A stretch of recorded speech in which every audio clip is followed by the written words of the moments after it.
आज रत्नागिरीमध्ये होऊ घातलेल्या किंवा येणाऱ्या किंवा प्रायोजित असलेल्या रिफायनरी प्रकल्पाचं पुन्हा त्या ठिकाणी माननीय मुख्यमंत्री देवेंद्र फडणवीस साहेबांना भेटून येणाऱ्या अधिवेशनामध्ये हा मुद्दा मांडण्यासाठी आग्रह करणे आणि पुढील वर्षभरामध्ये हा प्रकल्प पुन्हा सुरू होईल यासाठी आमच्या सगळ्या रिफायनरी समर्थकांची बैठक होती। या बैठकीमध्ये ज्यांच्या जागा ज्यांना हवा आहे अशीच मंडळी आणि ज्यांच्या जागा आहेत अशा मंडळींचं आम्ही एक गट माननीय मुख्यमंत्र्यांना भेटणार आहोत।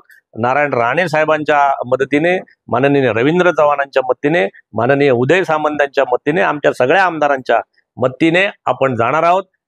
देवेंद्र फडणवीस साहेब पुन्हा मुख्यमंत्री झाल्यामुळे आणि त्यांनी जो संदेश दिलाय महाराष्ट्र नाही रुकेगा, महाराष्ट्र आता थांबणार नाही, आम्हाला आता कोकण सुद्धा थांबणार नाही, कोकणाच्या पोरांना सुद्धा रोजगार हवाय ह्याचा आम्ही आग्रह ठेवणार आहोत।